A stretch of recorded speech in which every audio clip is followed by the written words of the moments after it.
Très vite.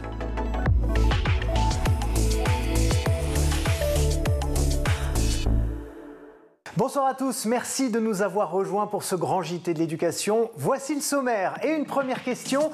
Qu'est-ce qu'un bon établissement scolaire? Vous l'avez peut-être compris, nous allons parler des indicateurs de valeur ajoutée des collèges et des lycées publiés chaque année par le ministère de l'Éducation. Mais peut-on vraiment y croire? Et surtout, est-ce qu'un établissement peut se résumer à des cases à cocher en termes de qualité d'enseignement, d'origine sociale des élèves ou de taux de réussite au bac et au brevet? On va en parler dans un instant. Nous verrons également que le timbre revient à la mode et qu'il devient même un support pédagogique. Ça s'appelle les timbrés de la science, de l'orthographe, de l'histoire. C'est une initiative notamment portée par La Poste que nous allons vous présenter en deuxième partie d'émission. Et puis dans sa chronique Vue sur les réseaux, Adrien Fontenot va nous parler des deepfakes, ces vidéos trompeuses générées par l'intelligence artificielle qui font beaucoup de dégâts auprès des jeunes. Adrien, qu'on retrouve tout de suite pour l'actualité en bref.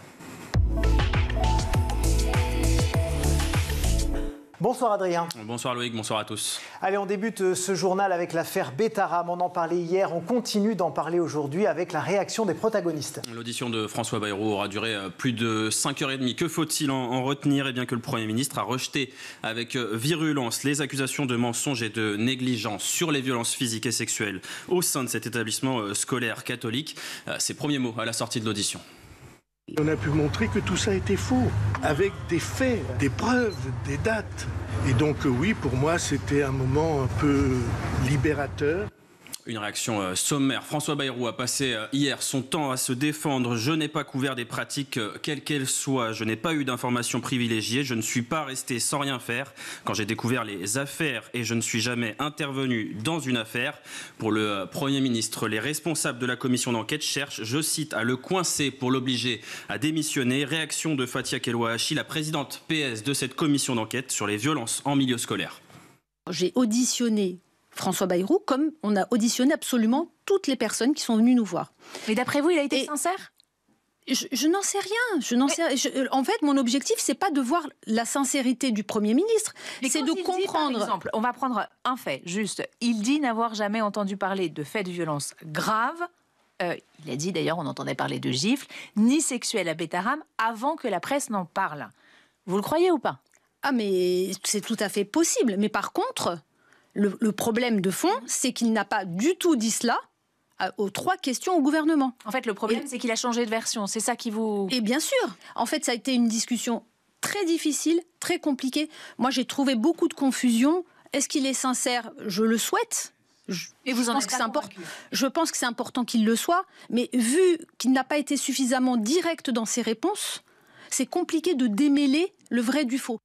Ce matin, Paul Vannier, un des principaux lanceurs d'alerte dans cette affaire et co-rapporteur de la commission, est plus virulent encore. Document saisi à l'appui et François Bayrou entendu. Pour le député LFI, cela ne fait aucun doute. Le Premier ministre a menti.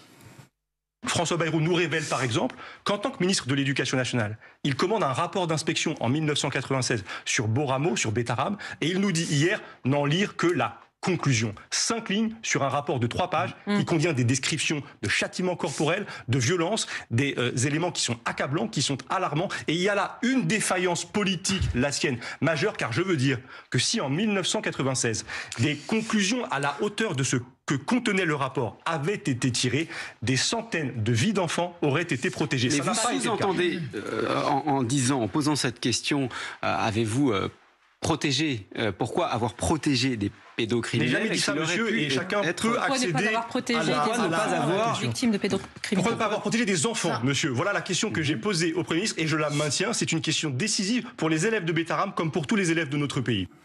Voilà ce que l'on pouvait dire de l'affaire Betaram. On continuera évidemment à aborder chaque nouvel élément dans nos prochaines éditions. Paul Vannier, on l'a entendu à l'instant, qui appelait à la protection des enfants. Et sur ce sujet, les 400 000 organisaient aujourd'hui une mobilisation nationale. Le collectif, qui regroupe 70 associations, réclame davantage de moyens pour la protection de l'enfance. Des défilés se sont tenus dans plusieurs grandes villes de France, à Paris, Bordeaux, Lille, Lyon ou encore Marseille. 3 rapports ont bien été rendus depuis l'automne dernier. Des constats faits par le Comité économique, social et environnemental, un autre de la Défenseure des droits et celui d'une commission parlementaire, tous avec le même constat. constat des défaillances graves de l'aide sociale à l'enfance et la mise en danger de la vie des jeunes. De quoi agacer Olivier, travailleur social dans une de ces structures dans le Nord. Voilà, maintenant fini le blabla, fini les rapports, maintenant on veut des actes. Parce que là aujourd'hui, ce qui rend difficile notre métier au quotidien, c'est qu'on ne voit pas le bout du tunnel. L'exemple de l'intention de recruter davantage de familles d'accueil, à aucun moment elle ne dit comment elle va s'y prendre. Elle, c'est Catherine Vautrin, la ministre des Familles, qui a présenté un plan le mois dernier pour régler la crise de l'ASE. Insuffisant pour Pierre-Alain Sartou, le directeur général de la CNAP, première fédération des associations du secteur. On pourrait imaginer une loi de programmation pluriannuelle avec un budget protégé pendant plusieurs années de la part de l'État, comme ça se passe dans d'autres domaines, comme par exemple l'éducation nationale ou l'armée. Ça nous semble être une mesure absolument indispensable au bénéfice de tous les enfants qui bénéficient d'une mesure de protection de l'enfance. Ces enfants, on le rappelle, ils sont plus de 400 000, d'où le nom du collectif. Plus de la moitié sont placés hors de leur famille. Dans l'actualité également, on en avait parlé sur ce plateau aussi, se tenaient hier les assises de la santé scolaire. Et on avait évoqué l'absence criante de médecins et de spécialistes de santé en milieu scolaire. Face à ça, Elisabeth Borne veut refonder un système qui, je cite, ne répond plus aux besoins des élèves. Parmi les mesures annoncées par le ministère de l'Éducation nationale, le développement des compétences psychosociales chez les élèves, un programme qui s'étend de la maternelle à la 3e à partir de la rentrée 2026. Concrètement, plus d'entraide entre les élèves, une mesure bien accueillie par les principaux concernés qui ont parfois du mal à s'exprimer avec des adultes.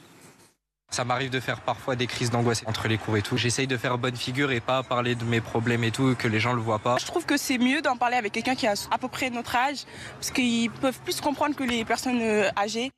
Des élèves formés à l'écoute et une expérimentation sur la base du volontariat dans un premier temps. Mais attention aux répercussions selon Gwenaëlle Durand, infirmière scolaire et secrétaire générale du syndicat SNES-UNSA. Recueillir la souffrance d'un élève, quelle qu'elle soit, à 15 ans, 16 ans, c'est quand on a ses propres problématiques, même si on n'a pas de problème de santé mentale, c'est parfois douloureux. La santé mentale, priorité nationale pour Elisabeth Borne. Sur les 12 derniers mois, une lycéenne sur 3 a eu des pensées suicidaires. Un mot également sur cet accident dans les Bouches-du-Rhône hier. 13 personnes ont été blessées dans un zoo. Parmi elles, 4 enfants touchés légèrement et une touriste allemande, surtout de 29 ans, toujours en urgence absolue. Toutes les victimes ont été foudroyées au parc animalier de la Barban, près d'Aix-en-Provence. Le colonel des sapeurs-pompiers du département, Didier Margoteau, parle d'un phénomène météorologique inhabituel et extrêmement rare.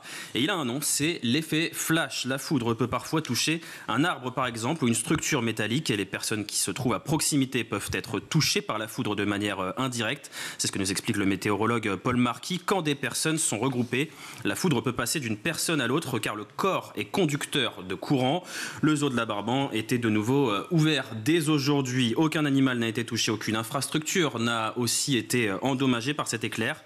En France, on estime qu'environ 100 personnes sont foudroyées par an et une dizaine d'entre elles meurent après l'impact, indique Météo France. Allez, on termine avec le Petit Robert qui dévoile aujourd'hui sa nouvelle édition. Et comme chaque année, de nouveaux mots font leur entrée. Alors, il y en a un que je ne connaissais pas, c'est trésiste. Alors, ça tombe sous le sens, vous allez le comprendre dans un instant, mais je ne connaissais pas. Justement, je vais en parler. On en compte plus de 150 cette année parmi les nouveaux entrants. Justement, pour les nostalgiques des JO, les sportifs sont mis à l'honneur grâce à de nouveaux mots qui désignent leurs athlètes.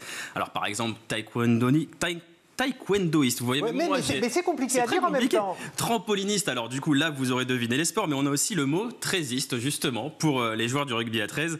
On quitte le sport pour parler des néologismes régionaux, ces mots inventés et propres à différents territoires en France. Certains sont employés depuis très longtemps et font donc leur entrée cette année. Si je vous dis par exemple mon gâté, avec l'accent, oui, mon gâté, avec l'accent c'est plus important. Mon chéri en marseillais. Eh bien on pense à Marseille, et gâté c'est donc défini comme un marqueur d'affection. De l'autre côté, dans le sud-est de la France, on n'est pas en reste, tarpin qui signifie beaucoup, ou encore oui, se tanker. Il y a tarpin de monde, il y a beaucoup de monde. Ouais. Il est déjà très au courant, Loïc. Ou encore se tanker pour se planter, échouer. Ces mots aussi font leur entrée. Et puis sans surprise, on a aussi des nouveaux mots en lien avec les nouvelles technologies qui sont présents.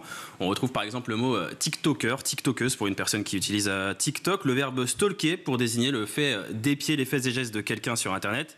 Et puis un vocal ne désigne plus seulement un adjectif relatif à la voix, mais aussi un message vocal envoyé via une application de messagerie. Côté intelligence artificielle, on retrouve aussi hypertrucage, connu déjà sous l'anglicisme deepfake. Et justement, les deepfakes, on en parle dans ma chronique tout à l'heure. Effectivement, merci beaucoup Adrien. On se retrouve dans quelques instants. Et comme promis, nous allons faire la lumière sur les indicateurs de valeur ajoutée. Nouvelle obsession pour classer et répertorier les établissements scolaires. Mais est-ce qu'on sait vraiment ce à quoi tout ça correspond? Et surtout, est-ce qu'il est vraiment possible de réduire un établissement à ses seuls critères? On va en parler tout de suite avec notre invité.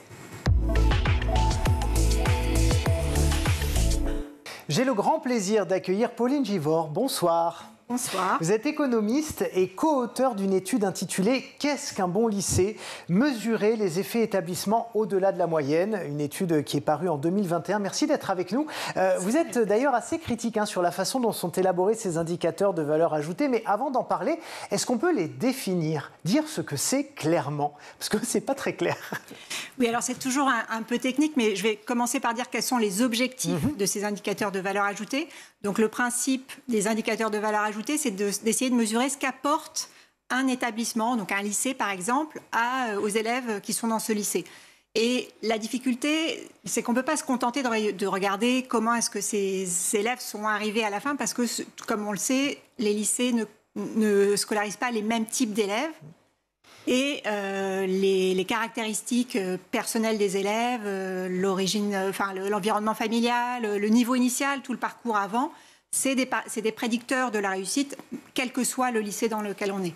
Donc les indicateurs de valeur ajoutée, c'est des mesures qui essayent de mesurer ce qu'apporte spécifiquement un lycée en tenant compte du fait qu'il a des élèves qui avaient déjà un certain niveau et qui ont une certaine, des environnements qui facilitent ou pas la réussite. Donc c'est publié chaque année par le ministère de l'Éducation nationale. C'est fait comment? Il y a qui derrière ces chiffres-là? Quelles enquêtes? Quel type de personnes? Alors, moi, je ne suis pas une spécialiste de ces indicateurs. Il y a les IVAL qui sont effectivement publiés par le service statistique du ministère de l'Éducation nationale en France, mais c'est des méthodes qui sont appliquées dans beaucoup de pays pour effectivement évaluer, encore une fois, comment est-ce que les lycées réussissent à faire progresser leurs élèves. C'est vraiment ça qu'on veut faire. Et donc, pour répondre plus spécifiquement à votre question, comment c'est fait en France, encore une fois, je ne suis pas du tout une spécialiste de ces indicateurs spécifiques, mais en gros, l'idée ici, ça va être de regarder la réussite, les taux de réussite au baccalauréat, tel qu'on l'a observé, et de le comparer au taux qu'on se serait attendu à trouver en fonction de la caractéristique des élèves qui sont dans ce lycée. Et la différence entre les deux, ça mesure la valeur ajoutée. Donc une valeur ajoutée positive, ça veut dire que le lycée est arrivé à faire mieux que ce qui était attendu par rapport au niveau initial des élèves. Et une valeur nulle, c'est que c'est pareil que la moyenne d'une certaine manière. Et une valeur négative, évidemment, c'est qu'il fait moins que ce qui était attendu. Bon, il y a quand même une grande question. Est-ce que c'est fiable ? Parce qu'un établissement, ça ne se résume pas à une division, une soustraction, une multiplication. C'est beaucoup d'autres choses. Oui, bien sûr. Donc c'est toute la difficulté. On adore les classements. Enfin, j'ai travaillé à la direction de l'éducation sur l'enquête PISA. On sait bien qu'on adore faire des classements des pays. On adore. Ça rassure en même temps. C'est-à-dire que quand on se compare, on se rassure. Tout à fait. Ça. Mais d'un autre côté, comme vous l'avez dit vous-même, est-ce qu'on ne peut pas résumer toutes les dimensions à un seul indicateur ? Donc, sur ces indicateurs de valeur ajoutée, c'est beaucoup mieux qu'un taux de réussite au bac qui ne mesure finalement que le niveau des élèves qui ont été présentés au bac dans cet établissement. Donc ça permet de mieux comprendre sociologiquement, on dira peut-être, ce qui se passe dans l'éducation en France, on peut dire ça comme ça ? Encore une fois, ce n'est pas du tout spécifique à la France, et c'est plutôt de comprendre comment des établissements se positionnent les uns par rapport aux autres. Et donc la question en fait qu'on peut se poser, c'est pour un parent, c'est est-ce que si je scolarise mon enfant dans le lycée A, est-ce que ça va être différent que dans le lycée B, sachant qu'il a certaines caractéristiques. C'est pas évident cette question parce que souvent les gens, et on est les premiers, on est tous comme ça. Quand on voit ces classements, on voit le taux de réussite au bac. On a envie de mettre notre enfant dans le numéro 1. Sauf que si tout le monde met son enfant dans le numéro 1, il n'y aura plus personne dans le 2, le 3, le 4 qui vont en plus peut-être descendre de classement. Alors ça c'est intéressant. C'est quelque chose qui est. Alors mais avant de répondre, avant même de parler de ce que vous venez de décrire, qui est une question de stratification, c'est que le numéro 1, qu'est-ce que le numéro 1 ? C'est-à-dire qu'avoir 100% de réussite au bac, ça ne veut pas forcément dire que n'importe quel élève a 100% de chance, qui rentrerait dans ce lycée, a 100% de chance de réussir son bac. Et même qu'il s'y sente bien, parce qu'en réalité, c'est ça aussi. C'est comment notre enfant se sent aussi en termes d'ambiance, de harcèlement, d'accompagnement des enseignants. Sont-ils à l'écoute? Sont-ils plutôt froids? Enfin, il y a tellement de choses impalpables que ça semble fou de résumer un établissement à des caractéristiques chiffrées. Je suis totalement d'accord avec vous au sens où c'est, je pense, quelque chose d'important d'avoir en tête qu'on ne peut pas tout résumer à un seul indicateur. Et effectivement, le plus facile partout, c'est de mesurer par les notes. Mais les notes, c'est qu'une dimension de la réussite, qui est très importante, bien sûr. Mais tout à fait, c'est important, je pense, de croiser les dimensions. Et pour les parents, avoir un classement juste sur une dimension qui, en général, est les notes, c'est quelque chose qui est très limitant. Et on sait aussi que pour la réussite ensuite, c'est très important de cultiver la confiance en soi, la motivation, le goût d'apprendre, le goût de l'effort et la persévérance, etc.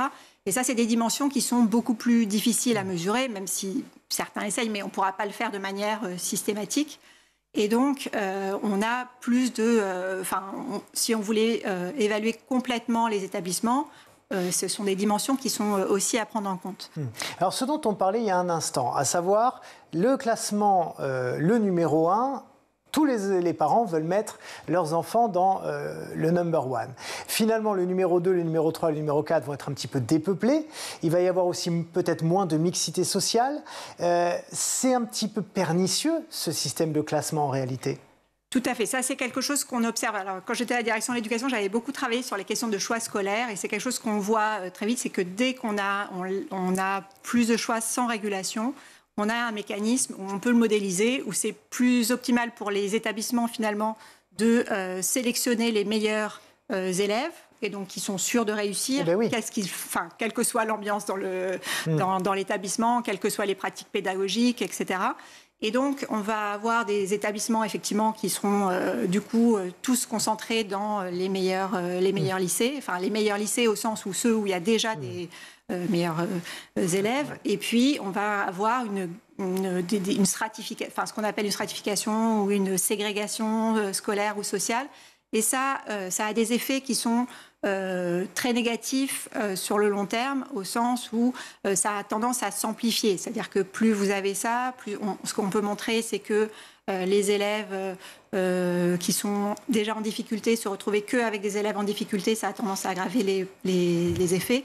Et les effets sur les très bons élèves ne sont pas non plus totalement avérés. C'est-à-dire qu'on peut même montrer, et ça c'est assez contre-intuitif, que il y a eu des études, donc la question qu'on se pose, c'est est-ce que quand j'ai un très bon élève, ça paraît évident qu'il va s'épanouir dans un environnement stimulant avec... Oui, c'est-à-dire que si c'est une classe que de très bons élèves, on se dit ils vont tous se porter vers l'excellence, et en fait les études montrent que c'est pas si simple. Voilà, exactement, et c'est totalement contre-intuitif. Enfin, ça ne va pas forcément dans le sens commun qu'on a en tête, mais effectivement, plusieurs études ont montré, par exemple, dans des lycées à New York, où on a des lycées, ce qu'ils appellent des lycées d'élite, enfin, on appellerait des lycées d'excellence, où on ne peut rentrer que sur concours. Et ce qu'on voit, c'est que, vous savez tous que les concours, des fois, c'est un petit peu... biaisé ? Pas biaisé, mais à la fin, entre le dernier admis et le premier recalé, il y a un peu un coup de chance, de malchance dans le sens. Et donc, si on compare, donc il y a des études qui ont essayé de comparer juste ceux qui étaient juste les derniers acceptés dans le lycée d'excellence par rapport à ceux qui avaient juste raté.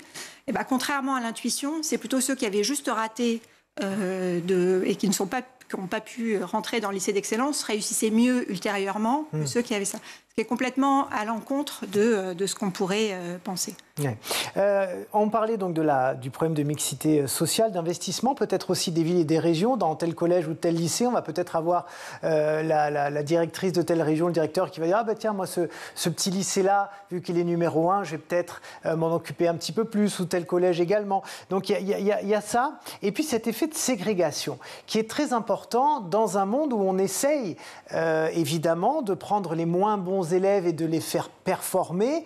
Et on sait que quand ils sont avec de bons élèves, un mauvais élève peut se transcender parce qu'il est motivé ou en tout cas parce qu'il a des exemples. Est-ce qu'il ne faudrait pas, je vous pose la question de but en blanc, mais est-ce que ces classements, il ne faudrait pas tout simplement les abolir parce que manifestement, ils créent de la ségrégation et un vrai gouffre entre les bons et les moyens ou les mauvais élèves? Alors, les classements, j'ai envie de dire, c'est plutôt vous, les médias, qui créez ces classements. Ah ben là, c'est le ministère de l'Éducation, pour le coup. C'est pas nous. Mais c'est vrai que vous avez raison. Le Figaro, chaque année, on a dans le Figaro, le Parisien, le classement des meilleurs lycées, le classement des meilleurs collèges, etc. Ça, c'est vrai. On prend notre part. Et, à ma connaissance, de l'historique de la création de ces indicateurs de valeur ajoutée, ce sont des choses qui ont été en réponse à la publication des classements par rapport qui, à l'époque, se faisaient uniquement sur le taux de réussite au bac. Et l'idée, encore une fois, c'est que les taux de réussite au bac brut, c'est un très bon indicateur du niveau réel des élèves. Je vais vous prendre un exemple vraiment très caricatural, et je ne dis pas que tous les lycées qui ont 100% de réussite au bac font ça, mais si vous prenez un lycée qui ne sélectionne en seconde que des super élèves parce qu'il a la capacité de le faire, et qui ensuite, tous les ans, à chaque conseil de classe, va conseiller à ses élèves, ceux qui n'arriveraient pas à suivre, d'aller prendre une option, de s'orienter vers une option qui n'est pas donnée dans ce lycée, qui donc ne garde que les élèves. En gros, les met un petit peu dehors. Voilà, disons les mots, il met un petit peu dehors les mauvais élèves. Ce qui est quelque chose, encore une fois, qu'on n'observe pas qu'en France, dans tous les systèmes dans lesquels il y a des systèmes de classement qui font que pour les établissements, c'est un signal positif d'avoir des très bons résultats à la fin. Il y a une tentation de jouer la facilité et de ne conserver que les bons élèves. Et donc, si vous prenez ce lycée-là, qui n'a pris que des très bons élèves, qui, même ceux qui avaient des accidents de parcours, les a écartés, c'est sûr qu'il aura 100% de réussite au bac, mais ça ne veut rien dire. Ça ne veut pas dire, encore une fois, parce que la question qu'on se pose en tant que parent, c'est est-ce que si je mets mon enfant dans ce lycée, est-ce qu'il va réussir? Après, il y a beaucoup d'autres dimensions dont on a parlé. Est-ce qu'il va réussir au bac? Mais aussi, est-ce qu'il va s'épanouir? Est-ce qu'il va avoir des conditions sereines? Est-ce qu'il va bien préparer son orientation? Donc, il y a beaucoup de questions derrière aussi. Alors, j'aimerais quand même citer la direction de l'évaluation de la prospective et de la performance qui nous dit, je cite, « Ces indicateurs doivent permettre d'aller plus loin que le simple taux de réussite au diplôme national du brevet, pour les collèges, pour juger un établissement en tenant compte des disparités importantes de recrutement entre les collèges en termes de profil scolaire et socio-économique. » Qu'est-ce que cette phrase veut dire? Je la lis avec vous et je ne comprends rien de ce qu'elle signifie dans la réalité. Parce que ce que vous dites, c'est l'inverse de ce que nous dit cette phrase. Non, c'est pas du tout l'inverse. Et je pense qu'on dit la même chose. C'est-à-dire que, encore une fois, les indicateurs qui sont les indicateurs de valeur ajoutée tels que sont produits, donc la direction de l'évaluation de la prospective de l'Éducation nationale, c'est exactement d'essayer d'aller au-delà des taux de réussite brute au bac. Oui, mais elle n'y va pas avec beaucoup d'autres critères en réalité. C'est-à-dire qu'il faudrait dans ces classements beaucoup plus que ces deux critères-là que nous évoquons depuis le début. D'une part, il y a deux choses différentes. Il y a à la fois d'essayer de corriger le fait que le taux de réussite brute au bac, c'est pas, un bon lycée. Ça ne devrait pas être juste un lycée qui arrive à sélectionner que des bons élèves. Et donc, ce que font cette méthode, alors je ne vais pas détailler les méthodes statistiques, c'est un peu...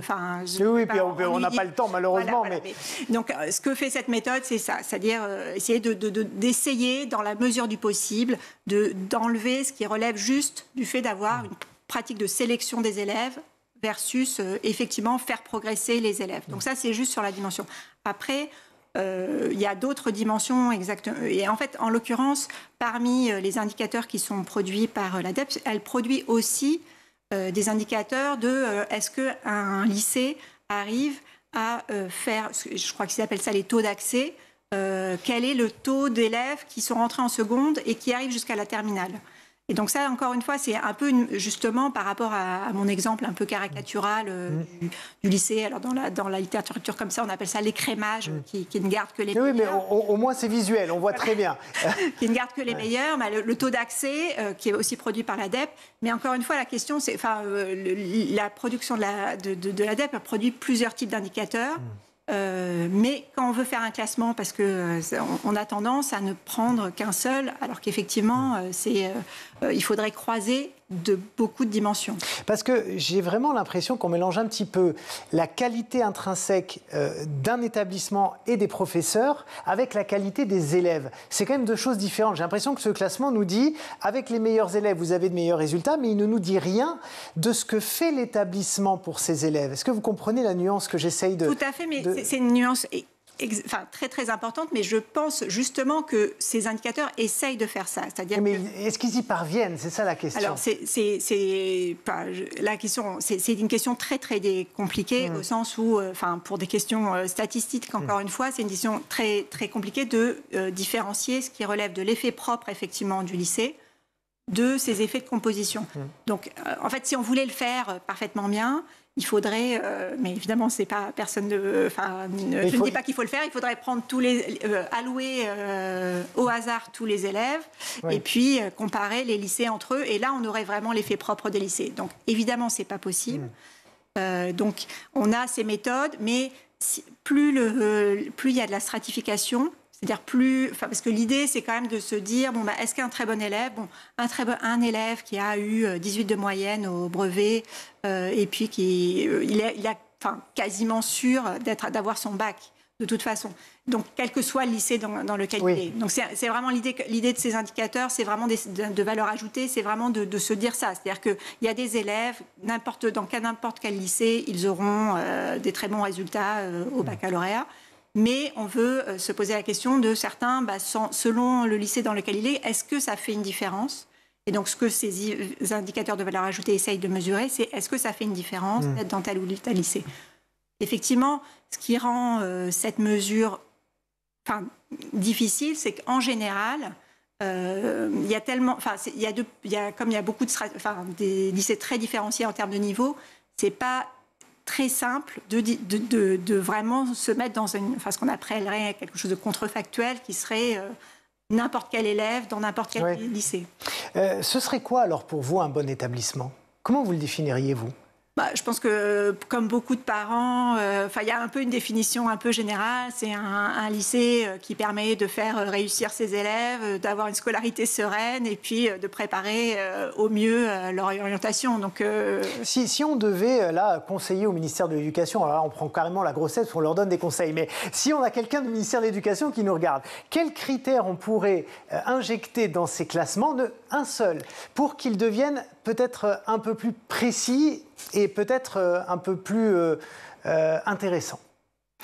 Je voudrais pas dire que ces classements ne sont pas... je pense que le problème est le classement. Le problème, c'est le classement. D'accord. Voilà. Bon, mais une fois qu'on a dit ça, est-ce qu'on peut ajouter un petit quelque chose?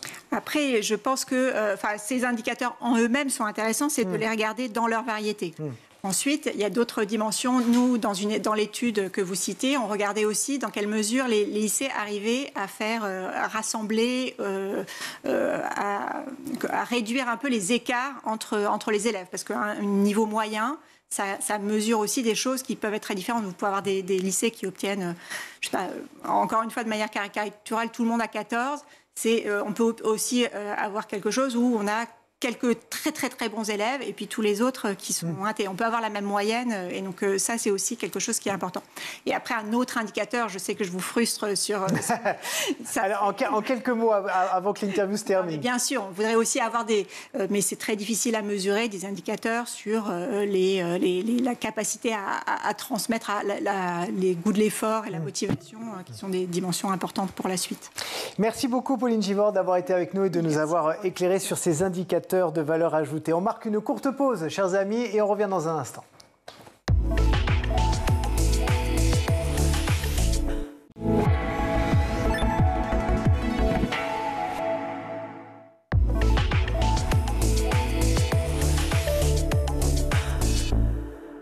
De retour dans le grand JT de l'éducation pour évoquer cette chouette initiative du groupe La Poste pour redonner aux enfants le goût de l'écriture dans toutes les matières. Alors ça s'appelle les timbrés 2. Timbré de sciences, timbré de l'orthographe, timbré de l'histoire. On va en parler avec nos deux invités. Hélène de Fougeroux, bonjour. Bonjour. Vous êtes directrice marketing et développement commercial des nouveaux marchés de collection chez Philapost. Et Frédéric Morin, bonjour. Bonjour. Directeur adjoint de Philapost. Et je précise pour nos téléspectateurs que Philapost est une entité qui est à la fois l'imprimerie du groupe La Poste et qui anime le programme de collection de timbres. Alors, d'où vous est venue cette idée de lancer ce qui est finalement des séquences pédagogiques, hein, le mot est bien clair, les timbrés 2, ça vient d'où? Alors c'est une longue démarche et une longue réflexion. Le groupe La Poste en réalité est assez présent dans l'univers pédagogique au sens large. On ne le sait pas toujours, mais Pronote par exemple est une activité du groupe La Poste. Le musée de La Poste, bien connu après la gare Montparnasse, est lui-même très présent autour d'initiatives, autour de l'histoire de La Poste et à ses propres kits de programmation au travers des visites. Et puis nous, au travers de la philatélie, on est aussi confrontés au travers d'associations des plus jeunes. Et on s'est rendu compte d'un élément qui était la présence de cet objet timbre se traduisait par la nécessité de parler aussi de l'écrit. Finalement, c'est le vecteur, c'est la fenêtre sur la culture de l'écrit. Mais c'est une longue histoire en fait avec La Poste, puisque ça fait plus de 200 ans en réalité que La Poste, au travers des facteurs, était souvent très présent dans les villages, puisque c'était souvent le facteur qui était la personne qui savait lire et écrire et qui était donc quelque part le référent de l'institution il y a déjà 200 ans. Et donc vous avez fait renaître, si je puis dire, même si on en parlait un petit peu avant cette interview, le timbre n'a jamais eu peut-être autant la cote dans l'ère moderne. Ça continue aujourd'hui, s'intéresse les enfants et via le timbre, via cet objet, vous arrivez à redonner le goût de l'écriture aux enfants. Racontez-nous de quelle manière. Oui, parce que le timbre a deux fonctions. À la fois, il permet d'être une fenêtre sur la culture et donc de balayer l'ensemble d'un programme d'histoire, de géographie. On peut traiter tous les sujets qu'on voit au primaire au travers du timbre. Et c'est un produit qui donne du sens à un timbre, ça donne du sens à l'écrit parce que ça permet à un enfant d'écrire une carte postale et surtout de recevoir la réponse tant attendue. Et un enfant qui reçoit une lettre, une carte postale à son nom, il est vraiment heureux. Donc ça lui explique pourquoi il apprend à écrire. Alors, je suppose que malgré tout, ce projet-là vient d'une observation que vous avez portée sur les besoins pédagogiques actuels. Qu'est-ce que vous avez perçu qu'il manquait aux enseignants pour leur proposer ça? Parce que vous auriez pu ne rien faire après tout. En fait, 80% de la production d'écrit est faite en français aujourd'hui et ça peut manquer de sens parfois pour les enfants. Donc l'idée a été de se dire, en parlant avec des enseignants, qu'il fallait trouver une manière d'écrire en faisant autre chose pour donner du sens à l'écrit et ne pas apprendre juste à écrire pour écrire. Et c'est pour ça qu'on a monté ces séances pédagogiques où on apprend à écrire mais en apprenant une leçon parce que écrire, ça s'apprend, mais ça permet aussi d'apprendre. Comment ça s'articule alors très concrètement? On a des fiches, on les voit d'ailleurs, elles sont sur notre petit bureau. Il y a une fiche qui ressemble à un timbre, donc c'est un timbre en A4, si je m'exprime, si je peux m'exprimer ainsi. Et dessus, il y a quoi? Une leçon? Alors il y a plusieurs séquences en fait dans un kit complet, puisqu'il y a 5 à 6 séquences de 45 minutes. Alors, le contenu pédagogique, on n'était pas légitime, nous, La Poste, pour le faire. Donc on s'est associé en partenariat avec une société qui s'appelle Plume, qui est reconnue par le ministère de l'Éducation nationale et qui a contribué à ce contenu pédagogique. Donc on a travaillé étroitement avec eux sur la partie contenu pédagogique, parce que c'est vraiment leur métier.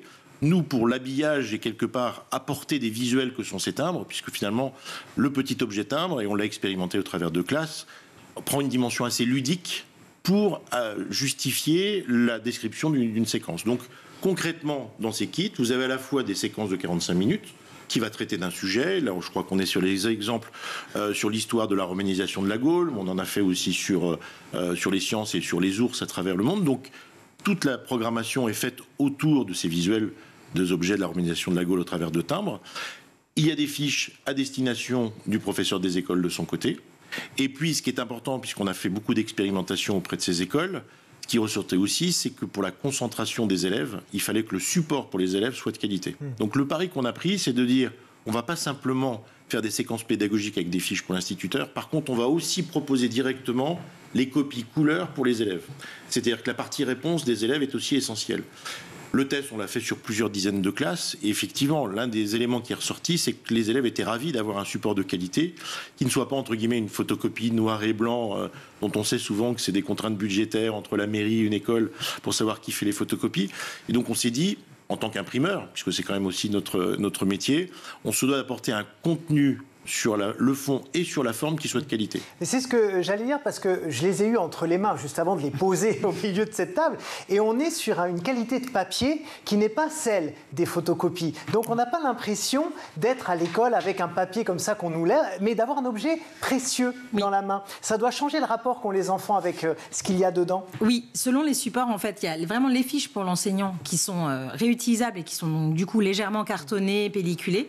Mais pour les élèves, on a fait le choix de prendre du beau papier, de faire le maximum de supports en couleur.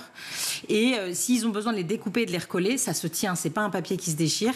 C'est pas du papier qui sera à moitié transparent. Il y a une vraie belle qualité d'impression. Et les enfants nous l'ont remonté, en fait. Ils ont eu goût à travailler. Ils ont demandé à continuer les séances parce qu'ils ont apprécié les supports. La collection s'adresse pour l'instant aux élèves du primaire. Oui. Est-ce qu'on peut imaginer demain qu'elle soit pour les élèves du secondaire aussi ? Alors, ce n'est pas dans les objectifs premiers. En vraiment, de tout ce qu'on a reçu comme retour d'expérience, il y a une vraie attente dans les écoles de primaire. Donc la philosophie est plutôt de décliner cette collection sur l'ensemble des 5 niveaux, voire même de regarder plutôt sur le dernier niveau de l'école maternelle, parce qu'avant tout, le timbre, c'est une image. Et donc nous, on veut rester dans ce capital-là.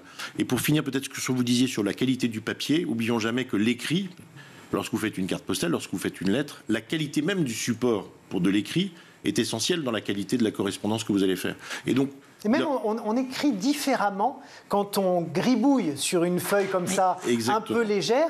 Quand on a du vrai papier, du beau papier, eh bien on écrit mieux, on se pose, on fait mieux les lettres. Exactement. On remet d'ailleurs une carte postale dans le kit pour chaque élève, pour l'exercice final, et les élèves apprécient particulièrement cet exercice sur la carte postale. Ouais. En l'idée, la carte postale, c'est l'enfant, il reçoit une carte postale, on ne lui demande pas de l'envoyer par le courrier, il peut le donner à ses parents le soir même. Mais par contre, ce qui était important, c'était de redonner du sens à l'écrit. Je pense que ce qui est important aujourd'hui, c'est qu'on est dans une civilisation qui s'est très digitalisée, où l'écrit prend une apparence un peu différente et que le geste simplement d'écrire sur un support physique et de le transmettre, même si c'est de la main à la main à ses parents, reprend tout son sens. Alors, si je suis enseignant, que je regarde cette superbe émission et que je me dis, tiens, c'est super, ces timbres et ces supports pédagogiques, où est-ce que je les trouve ? Ça a un coût, je suppose, quand même. Oui, ça a un coût, tout à fait. Non, mais c'est pas grave non plus, il faut le dire. Mais ça a un coût qui a été pensé pour les enseignants, parce que tout est parti des enseignants. On a conçu le produit sur base d'interviews d'enseignants. Donc ça a un coût, en effet, de 49,90 €, les 6 séances, les 5 à 6 séances, ce qui veut dire que c'est beaucoup moins cher qu'un budget photocopie, puisque c'est moins de 30 centimes par élève, la séance. Et on peut les trouver sur laposte.fr. On a développé un onglet ouvrage pédagogique. Et on peut aussi les trouver auprès du service client de Philapost et sur un site aussi dédié aux mairies. Oui. Qu'elles puissent le commander. Alors, pourquoi les mairies ? Parce qu'effectivement, au travers des enquêtes qu'on a menées, on s'est rendu compte que les élus locaux sont très concernés par ce sujet. On sait que la mairie est responsable du gîte et du couvert dans les écoles primaires, mais ça va souvent au-delà. On parlait du budget de photocopie, c'est aussi ce qui incombe souvent aux mairies. Et en rencontrant beaucoup d'élus, puisqu'on était présents notamment au Salon des maires au mois de novembre dernier, beaucoup nous ont dit c'est un vrai sujet que de réintroduire l'écrit. On a besoin d'accompagner nos écoles sur ces sujets-là. Proposez-nous quelque chose qui soit commercialement très accessible. Il s'agissait d'avoir quelque chose qui soit le plus compétitif possible, parce que l'idée, c'était de populariser cette notion de l'écrit. Donc, l'accès, il est aussi bien pour le grand public. On peut aller sur laposte.fr, comme on le disait. On a aussi quelques boutiques qui vont le proposer. Mais c'était surtout, pour nous, important de repasser le message de la présence du timbre, de l'écrit, de la correspondance. Mais c'est d'ailleurs étonnant, on en parlait un tout petit peu au début de cette interview, que la Poste se positionne sur l'éducation. Vous nous dites, ça a toujours été un petit peu le cas, mais là, il y a vraiment un grand pied que vous mettez dans la porte du ministère de l'Éducation. Oui, alors c'est un pied complémentaire. Je vous disais, Pronote, c'est en réalité le groupe La Poste. Le musée de la Poste. C'est le groupe La Poste en termes techniques, je dirais, en termes d'élaboration technique, pas trop de contenu. Oui, alors sur le contenu, on n'a pas la prétention donner quelques leçons que ce soit. C'est pour ça que l'initiative est intéressante. Voilà. En fait, ce qu'on voulait surtout avant faire, c'était trouver un partenaire qu'on avait rencontré aussi à l'occasion de ces réflexions, qui est donc cette société Plume, qui est d'ailleurs constituée une entreprise d'instituteurs eux-mêmes, qui apportent le contenu pédagogique et la légitimité de ce contenu pédagogique. Nous, finalement, on apportait quoi? On apportait le contenu visuel, on apportait notre capacité à imprimer en France, puisque l'imprimerie se trouve en Dordogne, et de bénéficier d'un outil industriel qui permettait de proposer au marché un produit qui soit très accessible, sans renoncer à la qualité pour les élèves, comme je le disais, puisque la vocation, c'est avant tout l'écrit, et l'écrit, c'est le support. C'est bien sûr la calligraphie, mais c'est la qualité du support qui primait. Et on a déjà été très liés à l'éducation nationale. Si on remonte dans l'histoire de la Poste, en 1864, le patron de ce qu'on appelait les Postes à l'époque, Édouard Vandal, a mis en place un partenariat avec ce qu'on appelait l'instruction publique. Et voilà. Et donc on faisait déjà des supports qu'on déployait dans les classes primaires pour expliquer justement le fonctionnement de l'adresse, pour expliquer le fonctionnement d'une tournée de facteurs. Mais ça, c'est très intéressant. On les refera revenir, mais pour parler de 1800... Combien vous m'avez dit? 64. 64. On fera une émission de 1864. Merci beaucoup à tous les deux. Merci à vous. Donc je rappelle que ça s'appelle Les Timbrés 2, timbrés d'orthographe, de sciences, d'histoire. Et c'est disponible donc sur le site du groupe La Poste. Merci beaucoup Hélène de Fougeroux, directrice marketing et développement commercial des nouveaux marchés de collection chez Philapost, et Frédéric Morin, directeur adjoint de Philapost. Tout de suite, c'est notre chronique Vue sur les réseaux. On en parlait dans le sommaire, vous allez maintenant nous parler des deepfakes. Alors, il y a des deepfakes qui sont, je dirais, politiques. On avait vu avec Obama notamment, mais là, on parle précisément des deepfakes pornographiques qui mettent en fait en scène des adolescentes ou des adolescents. Et là, c'est un vrai danger. Un vrai danger, on en parle déjà depuis plusieurs mois, plusieurs années même. C'est malheureusement une des dérives permises par l'intelligence artificielle. Alors, on loue assez souvent, comme vous venez de faire, Loïc l'émérite de l'IA, mais ça reste un outil. Et s'il est mal utilisé, comme tout, ça peut avoir des conséquences. Regardez, hier justement, dans la Manche, un jeune homme de 20 ans a été condamné par le tribunal correctionnel à 2 ans de prison avec sursis. Il a été reconnu coupable de la création et diffusion de photos et vidéos à caractère sexuel. Il avait intégré les visages de 13 jeunes filles âgées de 12 à 20 ans sur les corps de femmes dénudées. C'est ce qu'on appelle les fameuses deepfakes pornographiques, un exemple parmi tant d'autres. Et pour dire que les deepfakes sont partout, notre école n'y échappe pas. Nomi, collégienne à l'époque, en a été victime, et la TikTokeuse est suivie par près de 370 000 personnes sur le réseau social. Elle avait fait un coup de gueule et ça avait fait du bruit. Je voulais parler de mon expérience avec les deepfakes, car oui, à l'âge de 14 piges, 14, des gros dégueulasses ont voulu me faire du revenge porn. J'avais 14 ans. Donc là, ils me disent, oui, j'ai telle photo de toi dénudée, si tu me donnes pas si tu fais pas ça, si tu fais pas ça, je vais les envoyer à toute ta famille, j'ai envoyé ça à tout le monde et tout. J'étais là en mode, bah ma reine, j'ai jamais rien pris de bizarre, donc tu envoyais rien du tout. C'est la go grave confiante, bah normal en fait, enfin bref. Jusqu'au moment où genre, là il y a plein de gens qui ont commencé à me dire, Noémie, il y a une photo de toi comme ça qui tourne et tout, non, je me dis mais what the fuck en fait. Et là vient le moment où on m'envoie la photo en fait. On m'envoie la photo et ça m'a dégoûté sa mère, genre. Parce qu'en fait, ça m'a fait très peur parce qu'en fait c'est tellement bien fait, donc tu m'étonnes qu'il y a des gens qui y croient.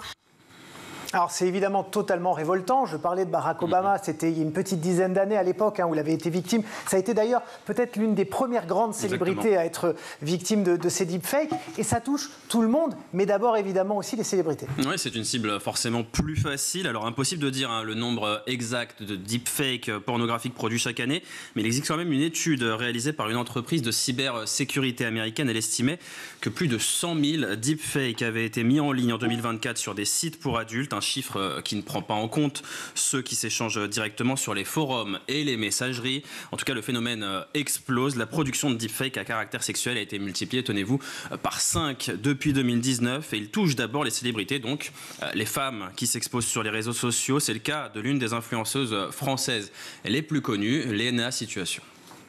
Oh, je viens de tomber sur un truc horrible. Tu sais ce que c'est le deepfake? Non. Mais quoi? Ouais, c'est des gens qui font des montages, ils mettent la tête sur le corps d'une femme nue. C'est horrible. Faut évidemment pas montrer ça, mais ils ont pris un screen du vlog et il y a le reste du corps qui ne m'appartient pas. Il y a tellement de meufs sur internet qui vivent ça. Ah ouais? Ah ouais, vraiment. C'est horrible. C'est vraiment dégueulasse. Voilà pour ce qui est arrivé à Léna Situation, à bien d'autres célébrités d'ailleurs, et pour preuve, des centaines, des milliers de deepfakes étaient encore récemment accessibles sur un site de référence. Ça fait peur, mais le site Mister Deepfake hébergeait quasiment tous les médias existants générés par l'IA. Et j'insiste bien sur médias, car là on ne parlait pas que de photos, mais aussi de vidéos. C'est aussi ça les progrès de l'intelligence artificielle. Les célébrités étaient mises en scène dans des scènes pornographiques. Le site enregistrait des millions de visites mensuelles et permettait aussi à ses 650 000 membres d'échanger sur des forums, des discussions sur leurs fantasmes, des conseils techniques aussi pour réaliser leurs propres vidéos et même des commandes de deepfake payants sur mesure avec le visage de célébrités, mais aussi parfois des personnes de leur entourage. Et je parle de tout ça à l'imparfait car c'est maintenant fini. En tout cas pour ce site, un réseau d'enquêteurs et de journalistes canadiens a pu identifier un personnage clé dans cette affaire, un pharmacien canadien de 36 ans, un homme employé dans un hôpital public au salaire plus que confortable et au quotidien en apparence banal, à en croire ses photos de famille avec ses collègues le week-end sur les réseaux sociaux. Le mal se cache bel et bien partout. Oui, ça paraît fou, mais le plus dur encore derrière, c'est de faire condamner ces auteurs. Et là, on peut avoir l'impression, d'un point de vue extérieur, que c'est pas assez dur, on va pas assez loin dans les sanctions. Et c'est bien ça le problème. Alors on l'a dit, dans la Manche, il y a eu condamnation, mais qu'en est-il de tous les autres? Les auteurs de deepfake sont-ils suffisamment appréhendés et punis? Déjà, il faut savoir de quoi on parle en termes de sanctions. La loi sur la sécurisation et la régulation de l'espace numérique adoptée fin 2023 inscrit comme délit dans le code pénal, je cite, le fait de porter à la connaissance du public ou d'un tiers un hypertrucage à caractère sexuel. La peine maximale encourue est de 2 ans d'emprisonnement et de 60 000 € d'amende et jusqu'à 3 ans même et 75 000 € d'amende si ces images sont diffusées en utilisant un service de communication au public en ligne comme un réseau social ou une plateforme de partage de vidéos. Une loi pas assez dissuasive pour certains et une trop grande facilité d'accès et d'utilisation pour les usurpateurs. C'est ce que dénonce notamment Laure Salmona, cofondatrice de l'association féministe contre le cyberharcèlement. La plupart du temps, c'est vraiment très facile. Je crois une appli sur 3 permettant de créer des deepfakes qui va permettre de créer des deepfakes à caractère sexuel. Ça coûte pas cher, parfois c'est même pas payant et c'est à portée de clic, quoi. Derrière ces deepfakes pornographiques, il y a des harceleurs qu'il faut évidemment condamner et puis des harcelées qui sont elles aussi malheureusement condamnées d'une différente manière, qui s'auto-condamnent même parfois. Je dis elles car la plupart du temps malheureusement ce sont des femmes qui sont souvent les cibles de ces détournements et de toutes leurs conséquences. Une victime sur 7 qui a fait une tentative de suicide suite à des cyberviolences. On peut perdre son travail aussi, notamment si les deepfakes sont envoyés à l'employeur. Quand dans les cas de cyberharcèlement, on retrouve du stress post-traumatique chez un tiers des victimes de cyberviolence. Pour accompagner ces victimes, ces femmes, il est important de rappeler que n'importe qui peut et doit même signaler ces contenus et faire des captures d'écran pour collecter des preuves à transmettre aux policiers. Un numéro, le 3018, et des associations spécialisées existent aussi, comme Féministes contre le cyberharcèlement qu'on a entendu, Stop Ficha ou Point de Contact également, des organismes qui peuvent vous venir en aide pour faire disparaître les contenus. Oui, on rappelle le numéro 3018. Merci beaucoup Adrien. On va essayer de retrouver un petit peu le sourire avec le meilleur de School TV, c'est le Zap, évidemment. Yann Bouvier de la FIPA, je rappelle que vous en êtes chargé de mission, FIPA, Fondation Innovation pour les apprentissages. Est-ce qu'on peut commencer peut-être avec vous pour démarrer l'émission sur un état des lieux assez général de l'alternance en France ? Oui, vous me permettrez peut-être de rappeler la mission de la FIPA, ce qu'est la FIPA, parce que certains ne connaissent pas encore notre fondation. Une fondation interentreprise qui, en fait, est constituée aujourd'hui d'une trentaine de grandes entreprises françaises, mais des plus petites aussi, qui ont des ambitions peut-être plus mesurées sur l'alternance, et puis qui s'illustre par le développement de projets qu'on qualifie d'innovants, avec un dénominateur commun, comme vous l'avez dit, c'est l'alternance, et contribuer au rayonnement de l'alternance en France, mais au profit finalement de bénéficiaires qui sont souvent des apprentis ou des futurs apprentis ou des futurs alternants. Alors sur l'état des lieux, vous l'avez dit dans votre introduction, on est dans des grandes années de l'apprentissage, parce que sur le plan du volume, on était à cette fin d'année, on a passé le cap des 800 000, on est accroché à cette dynamique depuis maintenant 3-4 années, avec finalement, ce qui est intéressant, une adhésion de beaucoup d'entreprises. On a réussi à aller chercher des entreprises qui n'étaient peut-être pas sur ce champ, de taille, comme je le disais tout à l'heure, peut-être un peu plus modeste, des ETI, des PME, et puis aussi des secteurs d'activité qui n'avaient pas fait ce pari. Donc c'est bien de continuer à ancrer des dynamiques autour de cette belle chose qu'est l'alternance. Et à l'heure des économies, justement, on sait qu'on ne peut pas vraiment rogner sur justement les projets éducatifs. C'est quoi les piliers de ce projet éducatif à Vanves ? Alors, tout d'abord, vous avez raison de le souligner. Il y a une multitude de services qui sont rendus par une commune. On intervient dans tous les domaines. Et donc, les équipes municipales ne peuvent pas éviter à faire des choix et déterminer des priorités. Et donc, depuis que je suis en charge des affaires municipales à Vanves, avec les équipes qui m'ont accompagné tout au long des différents mandats, j'ai toujours placé l'éducation, je dirais, parmi vraiment les priorités. Alors, c'est pas simplement un effet de manche, je dirais, ou des mots. C'est une réalité, parce que les enfants, ça paraît simple de dire ça, mais c'est quand même l'avenir. Et donc, il est important de leur donner, dès le plus jeune âge, le maximum d'ouverture sur la vie, sur l'extérieur, sur la citoyenneté, on va peut-être en parler. Voilà, sur l'ensemble des domaines, et je pense qu'on doit avoir vraiment pleinement conscience qu'on forme les citoyens de demain, et qu'on doit surtout, dans un monde qui n'est quand même pas facile, il faut trouver sa place, et donc essayer de donner, ou participer du moins, à donner aux enfants le maximum de chances pour devenir, ou pour qu'ils réussissent leur vie d'adulte le moment venu, et ça passe par, depuis les maternelles, au collège, le lycée, l'université. Ce qui est intéressant, c'est la raison qui a motivé Georges Charpak pour lancer cette opération, qui était effectivement une initiative. Ça n'avait pas de structure au début. La raison, c'est que vous savez que Georges Charpak était un immigré qui arrivait à l'époque, donc avant la guerre, de ce qui s'appelait la Pologne, qui est devenue l'Ukraine aujourd'hui. C'est cette partie-là de la Pologne. Voilà, il était d'une famille juive, soumise aux pogroms et aux problématiques antisémites de l'époque, et sa famille a émigré en France, donc dans les années 36-37, et donc il est arrivé en France, il devait avoir 6 ou 7 ans, et là, il a découvert l'enseignement scolaire français, et en particulier ce qu'on appelait la leçon de choses, c'est-à-dire une illustration par la pratique du monde qui nous entoure et un début d'explication.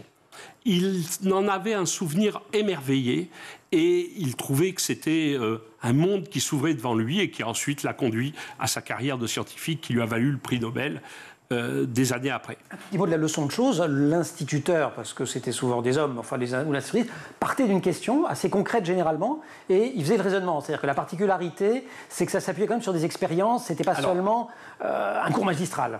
Tout à fait, mais ça c'est la version idéale. Sympathique. Vous décrivez. Voilà. Non, mais idéale, parce qu'elle est proche de ce que nous faisons à la Malaparte. En fait, c'était surtout la démonstration. Alors le point commun, c'est l'expérience, par l'expérience d'un phénomène que l'on montrait aux élèves, qui faisait qu'ils posaient des questions et qu'on essayait d'expliquer. Donc c'était un peu la découverte. Pourquoi l'eau bout, pourquoi le ciel est bleu et l'herbe verte, des choses comme ça. L'enfant, il découvre un monde et il se pose des questions. Et ce qui est fantastique, c'est que pendant toute une période, je dirais jusqu'à l'adolescence, il a une énorme ouverture d'esprit, une énorme curiosité, tout l'intéresse, et donc toute chose reliée à son environnement devient un sujet de passion. Chaque année, plus de 40 000 jeunes en risque de décrochage scolaire sont réintégrés dans un parcours grâce à l'apprentissage. Ça, c'est une étude de 2023 du CEREC. Est-ce que l'alternance, justement, peut être une réponse adaptée à tous les types de décrochage scolaire? Est-ce que c'est quelque chose que vous constatez? Alors oui, et puis je vais vous en parler extrêmement concrètement, puisque c'est le moment de parler des projets que nous menons. On est particulièrement fiers d'avoir mené pendant 3 années, on s'est engagé dans cette voie en 2021, mais avec un programme qui a duré 3 ans, que nous allons poursuivre sur 2025, qui s'appelait Passeport pour l'apprentissage. Alors de quoi s'agissait-il? Finalement, c'était quelque chose qui permettait à des jeunes, jusqu'à 30 ans, de pouvoir en fait se trouver une place dans ce qu'on a qualifié de SAS, lui permettant à la fois de s'intéresser, de s'orienter ou de se réorienter, et c'était parfois le cas, de se remettre à niveau, parce que souvent on avait des jeunes qui étaient en échec scolaire, mais échec tout court. Et puis aussi, c'était une manière en fait pour les entreprises d'avoir un peu plus de temps pour les préparer à entrer en apprentissage. Voilà. Alors ce qu'on a fait pendant 3 ans, en tout cas sur le 2022-2023, avec, je dois le rappeler, le concours du ministère du Travail qui finançait pour une grande partie cette opération. Et c'est la seule sur laquelle d'ailleurs dans notre fondation nous avions été subventionnés. Nous avons en fait réussi à permettre à 1200 jeunes quasiment, on est proche de ce chiffre en 3 ans, à passer par ces SAS qui leur permettaient en fait d'évoluer vers des CFA d'entreprise. Tout à fait. Puisque c'était finalement avec ces structures que nous travaillons, avec des taux de sortie positive de 70%. La dernière année, on était vraiment, on a confirmé ce chiffre, puisqu'on doit un reporting là-dessus en plus. Tout est assez documenté. Et puis des réussites individuelles, parce que on faisait témoigner des jeunes, qui étaient absolument fabuleuses. Pour terminer sur votre propos, on avait là-dedans quasiment que des jeunes en décrochage.